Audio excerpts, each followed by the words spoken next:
धनु लग्न। धनु लग्न वाले जातकों के लिए जुलाई 2026 का महीना कैसा रहने वाला है। धनु लग्न के लॉर्ड जो है आपके स्वामी देवगुरु बृहस्पति हैं, तो आपके लॉर्ड जो है देवगुरु बृहस्पति इस पूरे महीने में आपके लिए बहुत अहम भूमिका निभाएंगे। उनकी पूरी पूरी ब्लेसिंग्स आपको मिलेगी।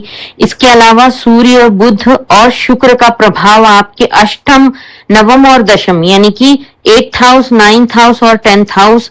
अष्टम भाव कष्ट का कहलाता है, रहस्यमय चीजों का कहलाता है। नवम भाव भाग्य का कहलाता है और दशम भाव आपके कर्म का कहलाता है। तो इन बड़े ग्रहों का, सूर्य, बुध और शुक्र, इन तीन बड़े ग्रहों का असर आपके इन तीनों भावों पर पड़ेगा। तो ये आपके काफी तेजी से एक्टिवेट होंगे। तो इसके लिए आपको जीवन में क्या क्या इस महीने में बदलाव करने होंगे और क्या क्या आपके लिए सपोर्ट मिलेगा, इस विषय पे हम बात कर लेते हैं। जैसे इस महीने में आप कर्म भाव पर भी पड़ेगा असर, तो आपके करियर में बदलाव हो सकता है, आपके भाग्य का आपको सपोर्ट मिल सकता है, विदेश से सपोर्ट मिल सकता है, कोई लंबी यात्रा हो सकती है, हायर एजुकेशन में भी आपको इसमें काफी सपोर्ट मिलेगा। संतान से जुड़ी आपकी कोई अच्छी खुशखबरी भी आपको मिल सकती है और शादी ब्याह के मामलों में बहुत अहम इंपॉर्टेंट डिसीजंस आप ले सकते हैं। ओवरऑल जो है जुलाई 2026 में धनु लग्न वालों के लिए मेहनत का परिणाम काफी अच्छा मिलने वाला है। ये महीना आपके लिए काफी अच्छा साबित होगा। जो पिछले कई महीनों से आपके रुके अटके काम थे या कुछ बातें, कुछ आपके रिलेशनशिप में ऐसी चीजें थी जो आगे नहीं हो रही थी, स्टक हो रखी थी, उन सब को भाग्य का साथ मिलेगा। तो आपको इस पूरे महीने में बहुत एक्टिव रहना है, बिल्कुल भी आलस, लथार्जिकनेस नहीं रखनी है, नहीं तो इससे आप नुकसान कर लेंगे। आपको ओवरऑल ये महीना बहुत ज्यादा अच्छा जाएगा। उसके लिए आपको मेहनत करनी पड़ेगी, तभी आपका रिजल्ट, पिछले कुछ दिनों का भी रिजल्ट मिलेगा और अभी करंट में भी आप करते हैं तो ये दिन भी आपके लिए, ये पूरा महीना बहुत अच्छा जाएगा।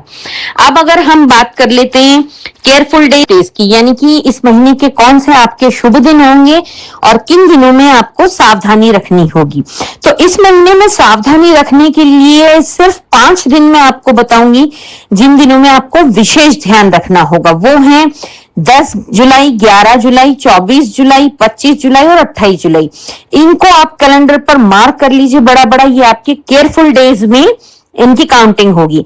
और आपके लिए जो शुभ दिन है वो बहुत अच्छे हैं। ओवरऑल सभी दिन बहुत बढ़िया है, लेकिन फिर भी जो शुभ दिन कहे जाएंगे, सेफ डेज जो कहे जाएंगे, 2, 3, 5, 6, 16, 17, 20, 23, 27 और 30 जुलाई, ये इतने सारे दिन आपके शुभ दिन में आएंगे। सेफ डेज और केयरफुल रहने की डेट्स बता दी हैं।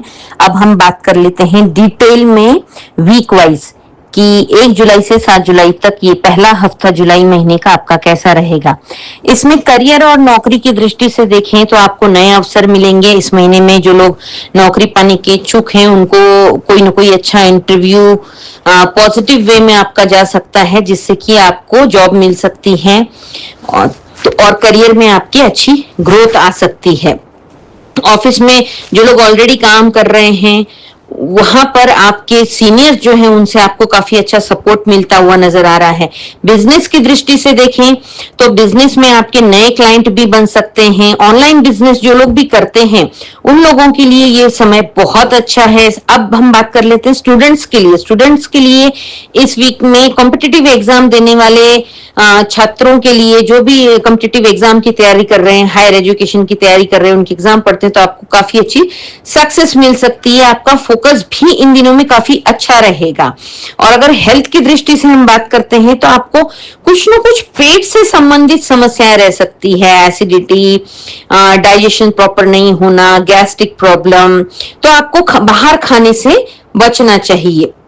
अगर हम लव लाइफ या फिर आपके पार्टनर, लाइफ पार्टनर, शादी शुदा जिंदगी की बात करते हैं तो आपके स्पाउस के साथ आपके बहुत अच्छे टर्म्स रहेंगे, अच्छे मधुर संबंध रहेंगे। और जिन लोगों की शादी नहीं हुई है, जो लोग शादी करने के इच्छुक हैं, उन लोगों के लिए भी काफी अच्छे विवाहिक रिश्ते, यानी कि आपके लिए कोई अच्छे रिश्ते मिलने की भी संभावनाएं नजर आती है। तो इस हफ्ते के जो दिन मैंने बताए हैं, फर्स्ट वीक के 2, 3, 5 और 6 जुलाई ये आपके लिए बेस्ट रहेंगे। दूसरा हफ्ता 8 जुलाई से 14 जुलाई तक की अगर हम बात करते हैं तो ये आपको जो है ना फाइनेंशियल दृष्टि से काफी इंपॉर्टेंट रहने वाला है। अगर आप कहीं इसमें सेकेंड वीक में आपको आपका कोई रुका अटका पैसा भी मिल सकता है, और अगर आपने कोई पुराना इन्वेस्ट कर रखा है लॉन्ग टर्म के लिए तो वहां से भी आपको काफी अच्छा बेनिफिट आ सकता है। शेयर मार्केट में जो लोग बहुत ज्यादा अपनी कमांड रखते हैं, होल्ड रखते हैं, तो उसके उन लोगों के लिए आप मतलब किसी एजुकेटेड शेयर मार्केट वाले व्यक्ति से पूछकर अगर आप कोई इन्वेस्टमेंट करते हैं लॉन्ग टर्म के लिए तो वो बहुत अच्छा आपको रिटर्न देगा। बिना रिसर्च करे आप कहीं पर भी कुछ भी इन्वेस्ट ना करें, इस चीज की मैं सलाह दूंगी। और इसमें इस सेकेंड हफ्ते में आपको ट्रांसफर का कोई अच्छा योग नजर आता है, मतलब ट्रांसफर होने की चर्चा भी हो सकती है। बच्चों के लिए अगर स्टूडेंट्स के लिए देखा जाए तो हायर एजुकेशन के लिए विदेश अगर पढ़ने जाना चाहते हैं उन लोगों के लिए बहुत अच्छा समय है आपका, वो सपना पूरा हो सकता है। वह बच्चों की तरफ से आपको कोई ना कोई अच्छी खुशखबरी मिल सकती है। इस महीने में आपको थोड़ा सा 10 और 11 जुलाई को ध्यान रखना है, किसी से बहस नहीं करनी है। थोड़ा सा स्ट्रेस आपको आ सकता है, स्ट्रेस की वजह से एंजाइटी होना, नींद नहीं आना, स्लीपलेस नाइट, इन सब चीजों को आपको सामना करना पड़ सकता है। बात कर लेते हैं हम तीसरे हफ्ते की। तीसरा हफ्ता यानी कि 15 जुलाई से 21 जुलाई तक ये आपको जो है ना अपने रिलेशनशिप पे फोकस करने का टाइम मैं इसको कहूंगी। मतलब चाहे भाई बहन से हो, माता पिता से हो, पति पत्नी का हो या लव रिलेशनशिप में हो, आपको जरा सा अपने रिश्तों की तरफ भी आपको फोकस देना पड़ेगा।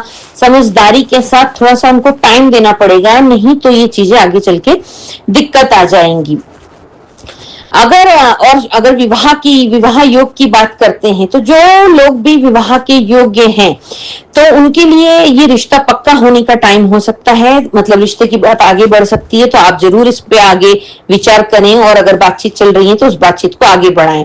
लव रिलेशनशिप में काफी गंभीर आपकी बातचीत हो सकती है। बिजनेस पार्टनरशिप में भी आप कोई नया पार्टनरशिप या नई कोई डील करना चाहते हैं तो उसके पेपर्स को आपको बहुत अच्छे से जांचना चाहिए इस टाइम पे। अगर तीसरे हफ्ते में हम हेल्थ की बात करते हैं तो आपको स्ट्रेस रहेगा। स्ट्रेस की वजह से जो लोग भी ब्लड प्रेशर के रोगी हैं उन लोगों को विशेष ध्यान देने की जरूरत है।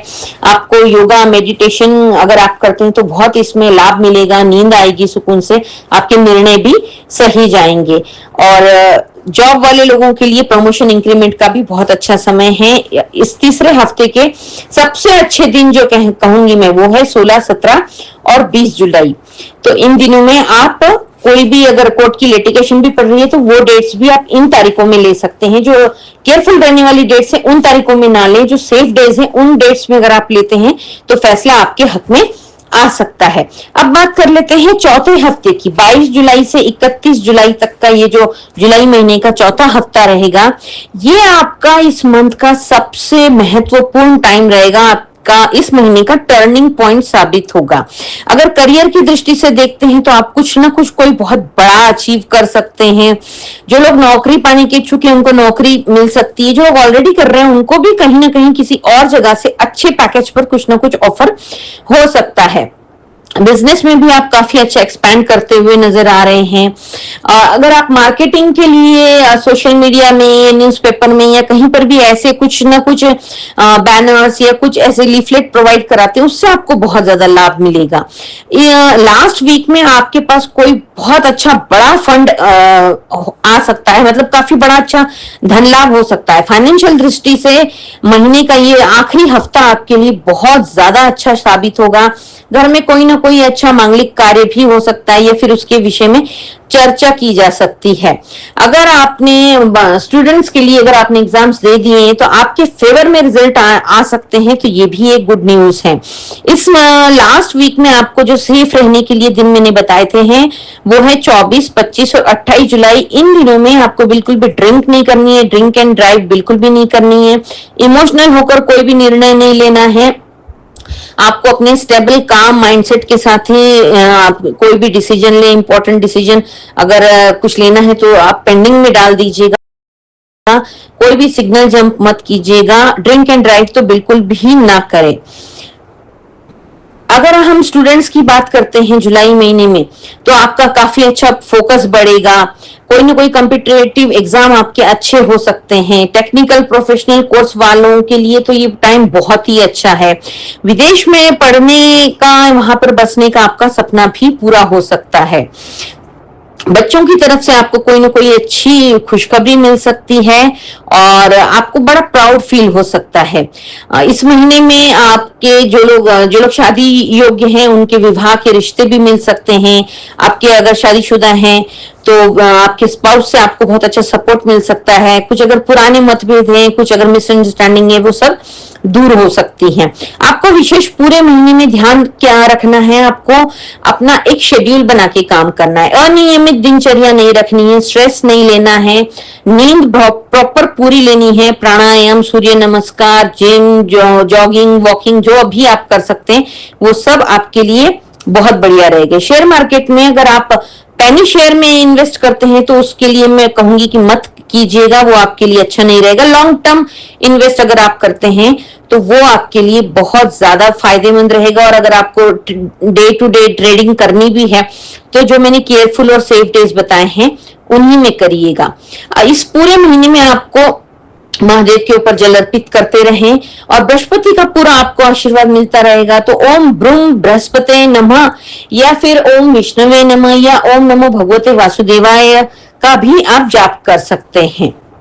गुरुवार को पीली वस्तुओं का दान कीजिएगा। गाय को गुड़ और चने की दाल खिला दीजिएगा। इन सब चीजों से आपको बहुत बेनिफिट मिलेगा। इस महीने में 3 जुलाई और 17 जुलाई को चतुर्थी है।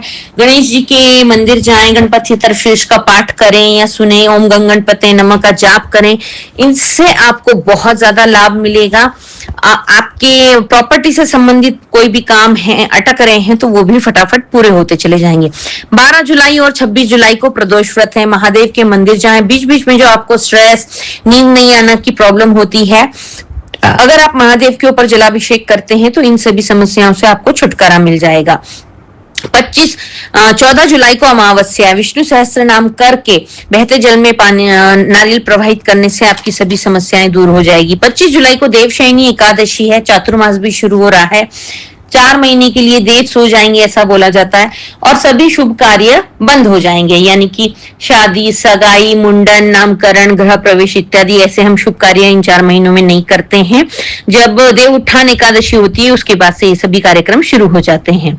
इस पूरे 4 महीने में आपको भगवान का ध्यान, जप, तप करते रहना चाहिए। 29 जुलाई को गुरु पूर्णिमा है। अगर आपने किसी को गुरु बनाया है तो उनसे मिलने जाइए, उनको भेंट स्वरूप कुछ दीजिएगा, उनका आशीर्वाद प्राप्त कीजिएगा। और नहीं मिलने जा सकते हैं तो किसी भी गुरु के मंदिर जाकर चरण पादुका का आशीर्वाद जरूर लीजिएगा। धनु लग्न वालों का मैंने पूरे महीने का लेखा जोखा बता दिया है। अगर आपके नॉन में कोई धनु लग्न वाले हैं उनके साथ इस वीडियो को साझा कीजिए। मेरे चैनल की रीच बढ़ाने में मेरी मदद कीजिए। ऐसे ही वीडियोस और शॉर्ट्स को देखते रहने के लिए मेरा चैनल अगर अभी तक आपने सब्सक्राइब नहीं किया है तो उसे सब्सक्राइब कर लीजिएगा। लाइक, शेयर और कमेंट करते रहिएगा।